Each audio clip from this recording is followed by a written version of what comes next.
এখানে বলা হচ্ছিল যে নেপালে 6 মাস, এখানে 18 মাস লাগছে কেন?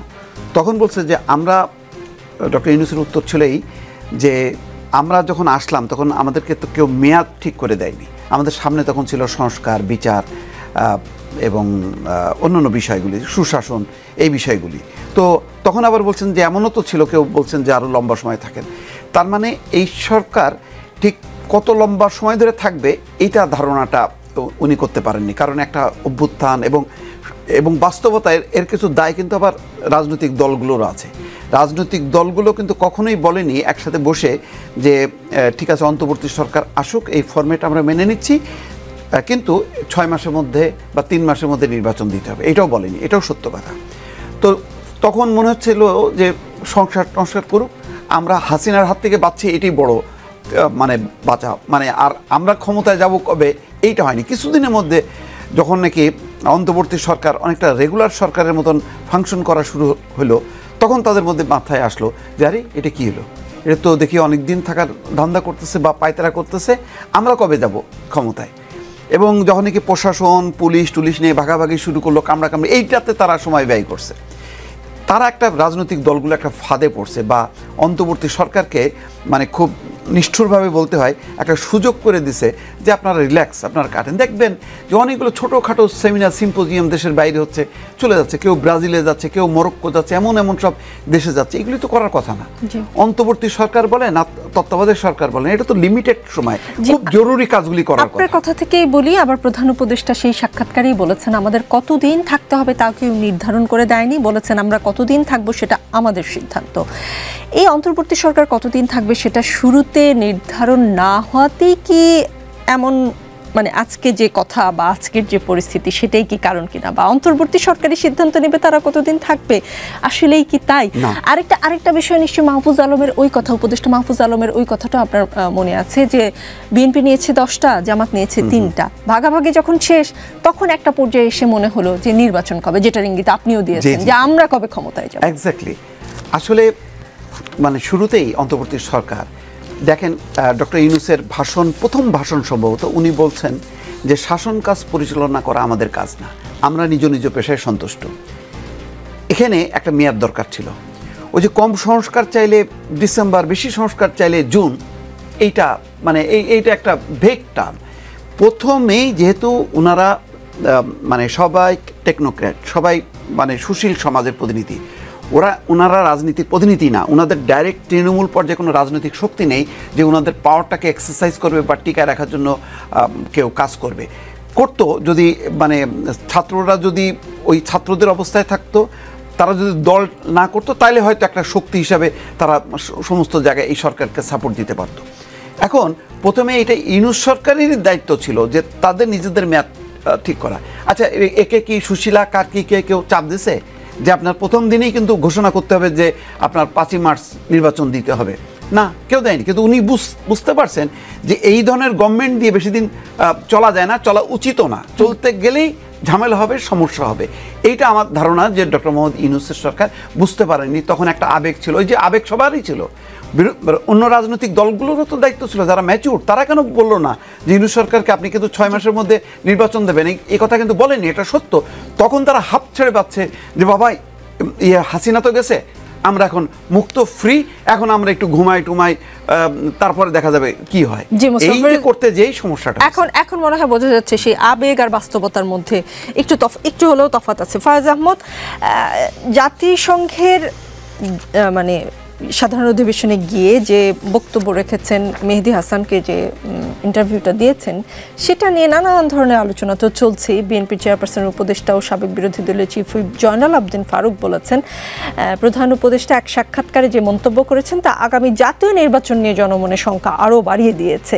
বলেছেন অনেকেই নাকি তাকে আরও 5 বছর ক্ষমতায় থাকতে বলেছেন। এমন বক্তব্য দিয়ে তিনি আসলে কী বার্তা দিতে চাচ্ছেন সেটাই এখন প্রশ্ন। তিনি এই কথা বলে নির্বাচন নিয়ে সংখ্যা আরও বাড়িয়ে দিয়েছেন। রাজনীতিবিদদের মধ্যে নির্বাচন নিয়ে সংখ্যা বাড়িয়েছেন প্রধান উপদেষ্টা, তিনি কি সেটা জানেন? জি, আপনাকে ধন্যবাদ। It's a seriously bad example of journalism, bad journalism. Mustafiz Firoz ভাই ইঙ্গিত করেছেন, জনাব মেহেদী হাসান যে ইন্টারভিউ প্রফেসর ইউনূসের করেছেন, সেখানে তিনি প্রশ্ন করেছেন যে আপনি ফেব্রুয়ারির প্রথমার্ধে নির্বাচন দিচ্ছেন, আরও 6 মাস সময় আছে। সেই নির্বাচনের জন্য 6 মাস সময় প্রয়োজন কিনা অনেকে সেই প্রশ্ন তোলেন। সেটাকে রেসপন্স করে প্রফেসর ইউনূস বলেছেন, অনেকে বলেন যে আপনি আরও থাকেন, আরও 5 বছর থাকেন, আরও 50 বছর থাকেন, আরও 10 বছর থাকেন, এরকম বলে। সেগুলি অনেক অনেক অনেক অনেক কিছু বলে, আমরা সেটা শুনছি না। আমরা যেটা পারছি, আমাদের যেটা সাধ্য আছে, আমরা যেটা করতে চাই, আমরা সেটা করছি। এটা হচ্ছে পুরো সেন্টেন্স আমি আপনাকে যেটা বললাম। আমি আপনাকে বলার পরে আমি আপনাকে প্রশ্ন করতে চাই, আপনি কোনো আগামী নির্বাচন নিয়ে এই বাক্য থেকে অন্তত কোনো অনিশ্চয়তার গন্ধ পান কিনা? না, পুরো ইন্টারভিউটা দেখেন। আনফরচুনেটলি যেটা সোশ্যাল মিডিয়া, আপনি যে ব্যাড জার্নালিজম বলছেন, কোনটাকে বলেছেন? মেহেদী হাসানের ইন্টারভিউ বিভিন্ন সোশ্যাল মিডিয়া, প্রাজ্ঞ সাংবাদিক, আপনি বলেন এটা ব্যাড এক্সাম্পল কিনা? প্রশ্নটা শেষ করি। মেহেদী হাসানের ইন্টারভিউটা নিশ্চয়ই আপনি ব্যাড এক্সাম্পল বলছেন না, তার ইন্টারভিউতে পুরো পরিষ্কার কি বলা হয়েছে। আমি মেহেদী হাসানের সমস্যা কোথায়? সেই ইন্টারভিউটার একটা উত্তরের যেখানে যেই অংশটুকু কার্ড আকারে ছেপে দিলে জনমনে কনফিউশন, দেখুন কনফিউশনের মাত্রাটা কোন পর্যায়ে গেছে, এই কনফিউশন ধরে পলিটিক্যাল পার্টিকে আমরা স্টেটমেন্ট দিতে দেখেছি। এখন আমি বলতে পারি যে আপনি একজন রাজনৈতিক নেতা, আপনার তো দায়িত্ব ছিল পুরো জিনিসটা পড়ে বুঝে তারপরে কমেন্ট করা, সেটা আমি বলতে পারি। আরেকজন পলিটিশিয়ান আপনি মাত্র বললেন এটা কমেন্ট করেছেন। এখন আমাদের একটা ব্যাড জার্নালিজমের কারণে আমরা একটা খণ্ডিত অংশ পলিটিশিয়ানদের হাতে তুলে দিলাম, মানুষ কমেন্ট করতে শুরু করলো। দেখেন আমি আপনাকে যেটা বললাম যে এখানে আমার তো 5 পাতার হবে। ফয়েজ আহমদ, আপনিও সাংবাদিক, আপনি জানেন that is not headline, that is not headline. Headline আপনার যদি হেডলাইন 5 পাতার না, আপনি হেডলাইন দিয়ে যদি সঠিক তথ্যকে রিপ্রেজেন্ট করতে না পারেন, আপনি আমাকে জার্নালিজমের কথা বলেছেন তো আমি শেষ করি, আমি শেষ করি। যেই হেডলাইন দিয়ে, হেডলাইন আপনি যেহেতু হেডলাইনের প্রশ্নটা তুললেন, ওটা ফটোকার্ড হেডলাইন ছিল না, হোয়াট এভার, তারপর আপনি যখন হেডলাইন বললেন, যেই হেডলাইন দিয়ে আপনি বার্তাটাকে, মেসেজটাকে রংলি রিপ্রেজেন্ট করবেন, এটা আপনার সিরিয়াস ব্যর্থতা জার্নালিজমে, যে আপনি হেডলাইন ঠিক করতে পারেন না। জার্নালিজম একটা হেডলাইন সেট করতে পারার যোগ্যতা কিন্তু অনেক বড় যোগ্যতা। সুতরাং আমি ওই টেকনিক্যাল, ওই গ্রামাটিক্যাল আলোচনায় যাচ্ছি না, আমি শুধু এতটুকু বলছি যে আপনি শুধুমাত্র আপনার মুখরোচক, আপা এটা মানেন তো যে আপনার টকশো থেকেও কেটে কেটে অনেক অংশ ছাড়া হয় রিলস আকারে। কেন ছাড়া হয়? Clickbaits. হ্যাঁ, কদিন আগে দেখছিলাম আপনি আমেরিকা চলে যাচ্ছেন সপরিবারে, এই ফেসবুকে দেখছিলাম, ক্লিক বাইটস, নাথিং। সুতরাং এই ক্লিক বাইটসের কবলে যখন রাজনীতি পড়ে, তখন জয়নাল আবদিন ফারুকের মতো একজন বিজ্ঞ পলিটিশিয়ান কমেন্ট করে বসেন, একটা পলিটিক্যাল পার্টি স্টেটমেন্ট দিয়ে বসেন, অনেকগুলি পলিটিক্যাল পার্টি কথা বলেছেন এটা নিয়ে, কিন্তু কি পুরো সেন্টেন্সটা কি, এটা আমরা পলিটিশিয়ানদের হাতে দেই নাই। এটা একটা ব্যাড জার্নালিজম নয় কি? যে আপনি পুরো বিভ্রান্ত করছেন, মানে মানুষকে বোঝাচ্ছেন যে প্রফেসর নিউজ বলছে যে তাকে আরো 5 বছর 50 বছর না গেলে কি হয়, এটা সে বলছে, সেটা তো বলেনি। সে বরঞ্চ তার জোর দিচ্ছে ফেব্রুয়ারির প্রথম সপ্তাহে যে প্রথমার্ধেই যে নির্বাচনটা হবে সেটা নিয়ে আমরা কাজ করছি। অনেকে অনেক কথা বলছে, কেউ বলছে যে আরো আগে হয়ে যেতে পারে, কেউ বলছে আরো না হলে অসুবিধা কি হয়, সেটাকে আমরা পাত্তা দিচ্ছি না, বরঞ্চ আমাদের লক্ষ্যে আমরা স্থির। সেই জায়গাটা বলতে গিয়ে, সেই জায়গাটা বলার পরে যদি আগামী নির্বাচন নিয়ে অনিশ্চয়তা তৈরি হয়, পলিটিশিয়ানরা দেখে থাকেন, তাহলে এটা রাজনীতি এবং একই সঙ্গে আমি বলবো জার্নালিজম ফেল করেছে। এই দুইটা কথার মধ্যে আপনি কোনো তফাৎ দেখেন কিনা? ওই ইন্টারভিউ থেকে এই কথা যেভাবে বলেছেন ঠিক সেভাবেই আমি বলছি। প্রধান উপদেষ্টা মেহেদী হাসানকে যেটা বলেছেন যে আওয়ামী লীগ দল হিসেবে বৈধ, তবে এখন কার্যক্রম স্থগিত, যে কোনো সময়ে কার্যক্রম চালু হতে পারে। এরপর মেহেদী হাসান পাল্টা প্রশ্ন করেন, আপনি বলতে চাচ্ছেন আপনি স্থগিতাদেশ তুলে নিতে পারেন? জবাবে প্রধান উপদেষ্টা বলেছেন স্থগিতাদেশ তুলে নেওয়া একটা সম্ভাবনা, মানে দেয়ার ইজ এ পসিবিলিটি। আমি বলছি আইন উপদেষ্টা আসিফ নজরুল যেটা বলেছেন, যখন একটি দলের কার্যক্রম নিষিদ্ধ করা হয়, স্থায়ী নাকি অস্থায়ী এই ধরনের প্রশ্ন থাকে, আওয়ামী লীগের কার্যক্রমের উপর দেওয়া নিষেধাজ্ঞা উঠিয়ে নেওয়া হবে এমন কোনো সম্ভাবনা আমি দেখছি না। নির্বাচনের আগে তো দূরের কথা, অদূর ভবিষ্যতে আওয়ামী লীগের কার্যক্রমের নিষেধাজ্ঞা উইথড্র হওয়ার কোনো সম্ভাবনা নেই। এই দুজনের কথার মধ্যে কোনো অমিল দেখাটা কি অস্বাভাবিক? না, অমিল নেই, টেকনিক্যালি কোনো অমিল নেই, বুঝতে আন্ডারস্ট্যান্ডিং এর জায়গায় প্রবলেম হতে পারে, এটা কোনো অসুবিধা না। প্রফেসর ইউনূস যেটা বলেছেন, সাসপেন্ড মানে কি, আমরা ধরেন ইংরেজিতে শব্দটা যখন সাসপেন্ড, আর বাংলাতে আমরা আবার এটাকে সাসপেন্ডের বাংলা করি সাময়িকভাবে স্থগিত। স্থগিত মিনস সাময়িক, সাসপেন্ড মানে সাসপেন্ড মানে কিন্তু এটা বন্ধ না, ব্যান না। সাসপেন্ড যে কোনো জিনিস এটা ইমিডিয়েটলি, ধরেন খেলার সময় হয় না, বৃষ্টির কারণে ম্যাচ সাসপেন্ড হয়েছে, সাসপেন্ড হওয়া মানে কিন্তু বাতিল হয়ে যাওয়া না, বাতিল জিনিস বাতিল, এই ম্যাচ পরিত্যক্ত। সাসপেন্ড হওয়া মানে এটা আবার শুরু হতে পারে, অপেক্ষা করে, ওয়েদার দেখে। সুতরাং আওয়ামী লীগের কার্যক্রমের যে সাসপেনশন, সেটা একটা পার্টিকুলার পয়েন্টে বিচার চলাকালীন পর্যন্ত। তার মানে কি, বিচার কবে শেষ হয়ে যাবে, বিচার আওয়ামী লীগের বিচার কবে শেষ, এটা চিফ অ্যাডভাইজার জানেন না তো, এটা জানে কোর্ট। সুতরাং আওয়ামী লীগের কার্যক্রমের উপরে যে স্থগিতাদেশ সেটা যে কোনো সময় প্রত্যাহার হতে পারে। এই সময়টা কি সেটা রিলেটেড টু দ্য যেই প্রজ্ঞাপন দিয়ে আওয়ামী লীগের কার্যক্রম নিষিদ্ধ হয়েছিল, স্থগিত হয়েছিল, সেই প্রজ্ঞাপনই তো বলে দিচ্ছে এটা বিচারের সঙ্গে সম্পর্কযুক্ত।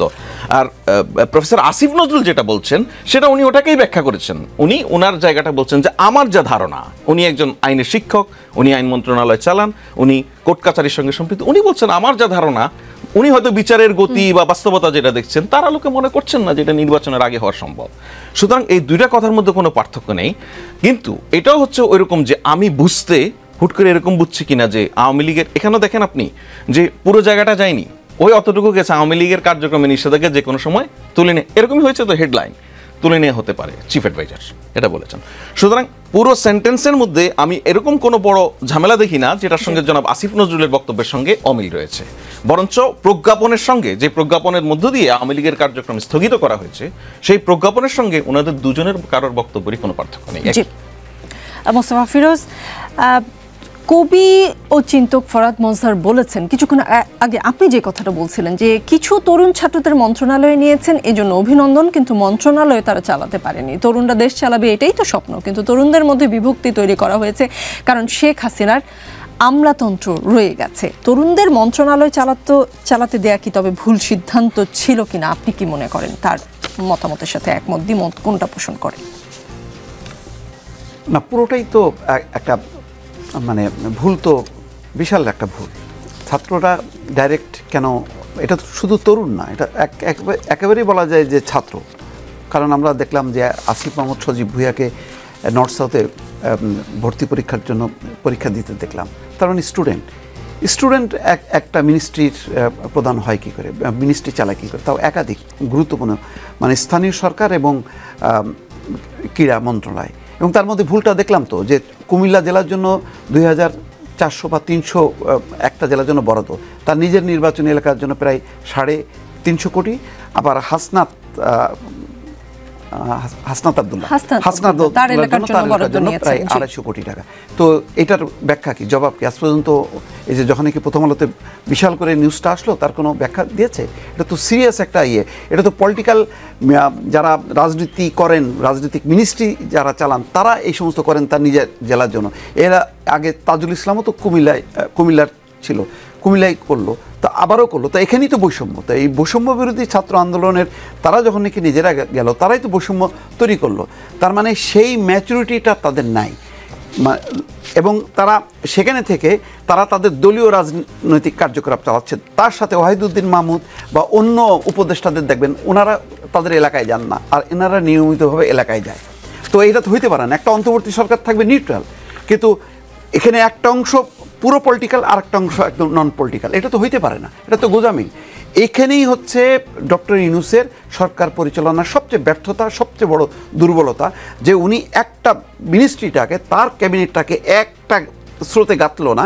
আমি আসিফ সজীব ভুঁইয়াকে যেমনভাবে দেখব তেমনভাবে দেখব আমি ওয়াহিদুদ্দিন মাহমুদ, কিন্তু আমি এখানে দেখতে পাচ্ছি না। তাদের আচরণে, বলনে, চয়নে কোনো ক্ষেত্রে সরকারকে দায়ী করছেন যে এই জবাব দিতে হবে। যখন নাকি এর উপর হামলা হলো নুরুল হক নূরের উপর, যে এটা সরকারের জন্য দায়ী বা রেসপন্সিবল, তো সরকার দায়ী, তাহলে আপনি কি? আপনিও তো সরকারের পার্ট। তো এইসব মিলায় মানে দেখেন, তরুণরা মিনিস্ট্রি চালাচ্ছে, এমনকি উদাহরণ তৈরি করছে কই? মানে গত 1 বছরের মধ্যে একটা কি কোনো নজির স্থাপন করছে? মানে এই ছাত্রদের কোনো নজির তো দেখা যাচ্ছে না। কোথায় মানে চুরি ডাকাতি কত হলো, কি অনিয়ম হলো, তা না, বরং অনিয়মের তারা নিজেদের জড়িত হওয়ার, আশপাশে সবাই জড়িত হওয়ার অনেক রকম উদাহরণ আসছে। যত আলোচনা হচ্ছে স্থানীয় সরকার নিয়ে, কম অবশ্য হচ্ছে তথ্য মন্ত্রণালয়। আমি মনে করবো যে তথ্য উপদেষ্টা সেই তুলনায় যথেষ্ট ম্যাচিউর, কিন্তু সামগ্রিকভাবে একটা সরকারের পলিসি ছিল যে আমি ছাত্ররা গণঅভ্যুত্থান করছে, আমি কতটুকু পর্যন্ত তাদেরকে আমি সাথে নেব, কতটুকু পর্যন্ত নেব না। আজকে দেখেন সার্বজনীন যে একটা চরিত্র ছিল ছাত্রদের, সেই গণঅভ্যুত্থানে যাদেরকে নিয়ে আমরা গর্ব করি, এখনও করি, কিন্তু যারা এই দায়িত্ব নিল এবং রাজনৈতিক দলগুলো, তারা কিন্তু আলটিমেটলি বিচ্ছিন্ন হয়ে গেল। এখন কিন্তু তাদের সঙ্গে কোনো জনস্রোত নেই, তারা এখন জোট টোট করে নিজেদেরকে ফোকাস করার চেষ্টা করতেছে। সুতরাং একদম শুরু থেকেই কিন্তু ভুল যে রাজনীতি রাজনীতিকদের হাতে চালাতে হবে। আমি তো এই জন্য বলি যে শুরু থেকেই সময়টা বেঁধে দিয়ে টার্গেট করে একদম অমুক দিন 2 বছর পরে নির্বাচন হোক সেই ডেটটা ফিক্সড করে কাজ করা উচিত ছিল। শুরু থেকে যে ভুল, সেই ভুলের সাথে একটার পর ভুল কিন্তু যুক্ত হচ্ছে যে ছাত্ররা তাদের ছাত্রত্ব বাদ দিয়ে তারা মিনিস্ট্রি করতে গেল। ওটা করার ফলে দেখেন কত তরুণ চাঁদাবাজির মধ্যে জড়ায় গেল। এখন ছাত্ররা মনে করছে আচ্ছা পড়াশোনা বেশি না করলেই তো চলে, তার চেয়ে আমরা ক্ষমতা, পাওয়ার, পলিটিক্স করব।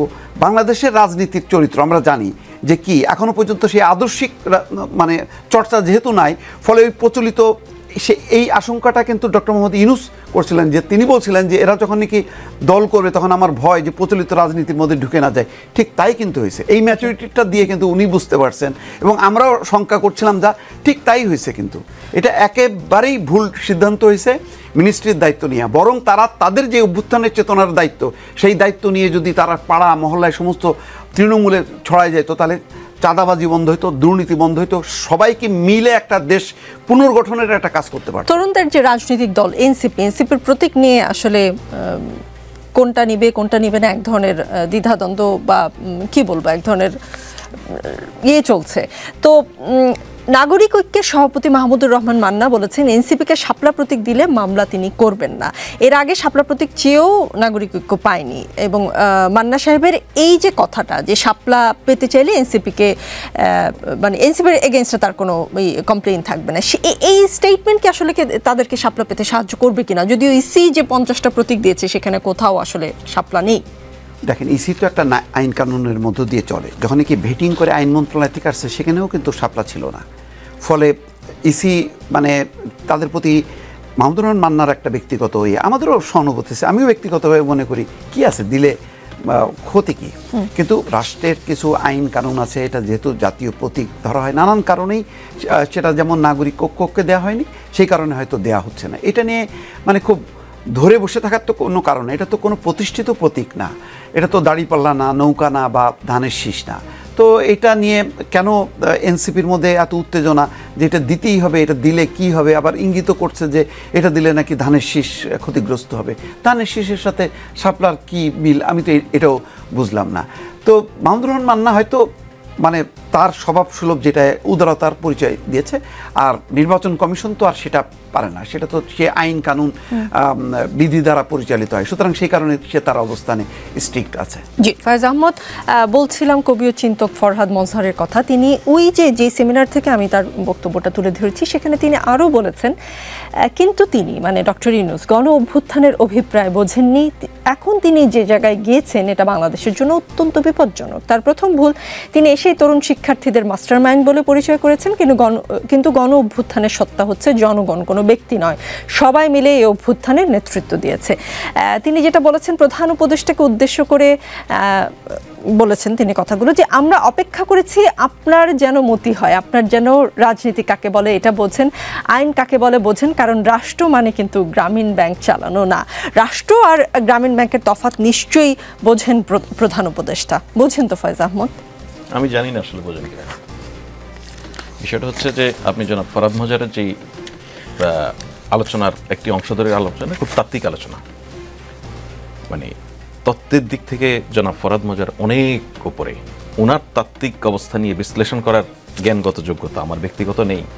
তবে সরকার উনি বোঝেন কিনা, সরকার চালাতে পারেন কিনা, গ্রামীণ চালানো আর সরকার চালানো এক নয়, এরকম নানান আলোচনা দেখি। আমরা তো আসলে সরকার নানানজনকে চালাতে দেখেছি, তাই না? তো এখনও তো বাংলাদেশের সরকার চালানোর জন্য সবচেয়ে আইডিয়াল যদি বলা হয়, সবচেয়ে বেশি যিনি সাকসেসফুল বলা হয়, সেটা শহীদ প্রেসিডেন্ট জিয়াউর রহমান। উনি সরকার চালানোর আগে অন্য কোনো সরকার চালিয়ে আসেননি। আবার বিএনপির মহাসচিব নিউ ইয়র্কে বসে একটা প্রোগ্রামে বলেছেন তিনি প্রফেসর ইউনূসের মধ্যে জিয়াউর রহমানের প্রতিচ্ছবি দেখতে পান। আমি যেহেতু সরকারের চাকরি করি আমি এটা নিলাম, পরিষ্কার বলছি। আপনি যে ভাবেন, আমি প্রথম বলছি আমি জনাব ফরহাদ মজহারের ওই তাত্ত্বিক আলোচনা আমি যাব না। বিকজ আপনি 84 ইয়ার্স ওল্ডের একজন মানুষকে আপনারা রাষ্ট্র সবাই মিলে দায়িত্ব দিয়েছেন, তারপর আপনি ওনাকে বলছেন যে এখন ওনাকে রাজনীতি বুঝতে হবে, এই বুঝতে হবে সবাই। মানে উনি তো শুরুতেই বলেছেন আমি তো এই কাজের লোক না, আপনারা ডেকে এনে দায়িত্ব দিয়েছেন। উনি ওনার সাধ্যমতো ওনার আন্তরিকতা দিয়ে আমি ওনার সঙ্গে ঘনিষ্ঠভাবে কাজ করার সুযোগ পাই বলে আমি জানি। এখন এটা তো আমি জনে জনে গিয়ে দেখাতে পারবো না উনি কতটা আন্তরিক, উনি কতটা চেষ্টা করছেন, উনি নিরলসভাবে চেষ্টা করছেন। এখন আমাদের অনেক ধরনের ব্যর্থতা থাকতে পারে। ভাই যেটা আলোচনা করছিলেন, ধরেন সব অ্যাডভাইজারের কার্যক্রম বা আমরা যেভাবে প্রত্যাশা করি একই রকম নয় হয়তো। আবার চিফ অ্যাডভাইজার যেভাবে প্রত্যাশা করেন সবাই সেভাবে কুলিয়ে উঠতে পারেন না। অনেকের ওই দক্ষতা নেই, অনেকে বুঝতে একটু সময় নেন, অনেকে স্বাভাবিকভাবেই একটু গতি কম। দেখেন, একটা সরকার যখন গঠন হয়, আমরা ধারণা করি আগামী ফেব্রুয়ারিতে যে সরকারটা গঠন হবে, সেই সরকার যারাই গঠন করুক না কেন, ধরে নেন বিএনপি, ধরে নেন জামাত বা ধরে নেন অন্য জোট, যারাই ক্ষমতায় আসুক না কেন, প্রত্যেকটা